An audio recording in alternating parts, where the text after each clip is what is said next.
Hey everybody, it is late at night and I am Norman. I recently bought my wife a brilliant ESQ tank style dress watch, and I'm not gonna lie, I'm a little bit jealous. This thing is absolutely amazing. So I decided to keep on hunting for a men's tank style dress watch, which is what I was looking for when I found this, and I found one.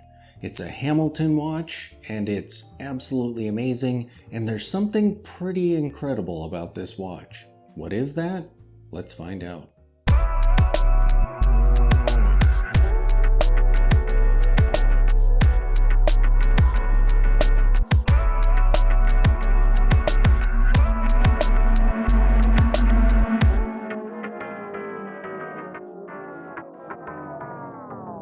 Just look at this brilliant little watch. It definitely has some Reverso vibes to it. It's super vintage, 1930s style. But what is it that's so special about this watch? Look very closely at the seconds hand. That's right, this is quartz. It looks like it was made prior to the mid-century, but what I've seen online, the dates are a little bit conflicting. I saw 1982 and 1990. So I think perhaps in 1982, Hamilton started taking their vintage case designs and apparently doing them one for one. I mean, this is absolutely vintage size. And they fitted them with quartz movements.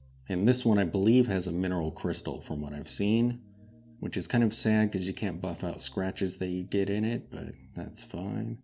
So this strap is one of my own that I pulled off of another watch, because the one that this came on, I think, was the original, and it was in pretty rough shape.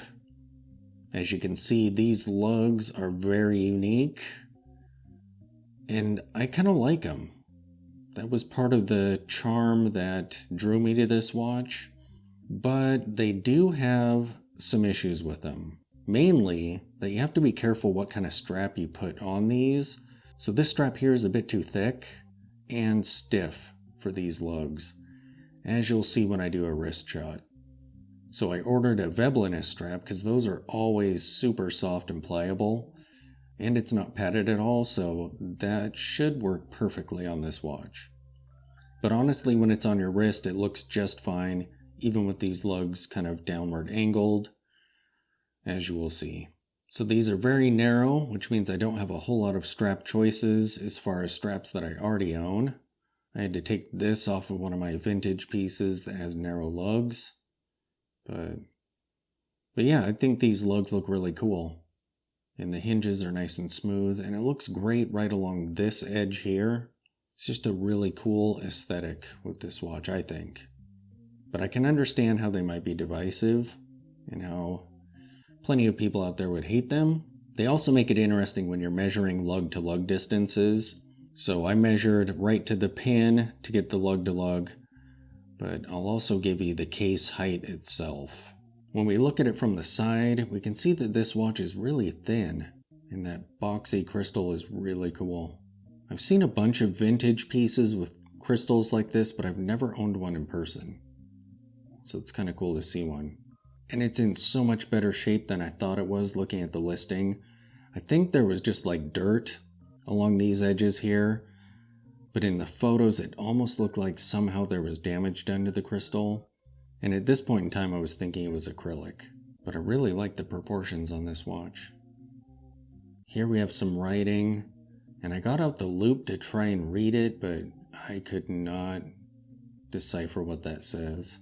When you look at the crown, it looks a little bit discolored. I don't know if it's plated and some of that's starting to come off. I kind of hope not, but just have to be very gentle with it, I guess. So this is a quartz movement. Let's pop this crown out. And there's some really nice resistance on there. It moves very fluidly.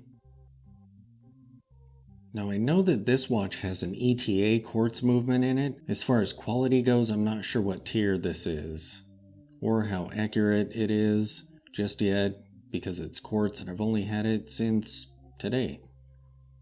So as weeks and weeks go on, we'll see how it does. It'll definitely be far more accurate than my vintage mechanical pieces. But pop this back in, and there we go. Now, does that seconds hand probably doesn't hack or anything like that, right? Oh, it actually does. So this movement hacks. That's kind of cool, even though it's a dress watch. So usually that kind of precision isn't so important, but that's kind of cool. And there it goes, ticking away. This watch and its crystal are in so much better shape than I thought it would be in. From looking at the pictures, I kind of assumed that it'd be a little bit more roughed up than this. But it might have just been that the case needed wiped down real well. Same with the crystal. And that was one thing I did. As soon as I opened it up, just kind of get a cloth in there on the edge and get that cleaned up. And it looks like it's in excellent shape. There are a couple little marks on the crystal over here, but you really have to get out a loop to see them. So that's cool. I love the handset, and the sub-seconds look so great. And look at these applied indices. That font is super fun. And I always love Hamilton's branding. So cool. Now the style is kind of difficult to read if you're in the right light. Like here you see how the indices kind of vanish a bit. But man, this thing looks great. Looking at the case back, we see Hamilton down here. And this is pretty cool. It's a registered edition and it's numbered. So it looks like they did over 1,000. And if you look online, you'll see these in former eBay listings, usually in gold tone. But so they aren't super rare. If you do like this, you may be able to track one down. I won this in an auction and paid just under $200 for it. The other listings I've seen have gone for $300 to $400, so I got a pretty good deal on this actually. That's a really cool looking case back. And it's fairly clean too, just a couple little scratches there, and that's about it. Such a great looking watch. I absolutely love the 1930s Art Deco-y vibe of it. Absolutely amazing. As for the specifications on this watch, the case size is 22 millimeters. The case height is 9 millimeters, including that crystal. The lug to these pins here is 44 millimeters. However, the case height itself is about 30 millimeters. The lug width is 16 millimeters. The crystal is mineral. And the movement inside this is some kind of Etta quartz movement, which is pretty cool.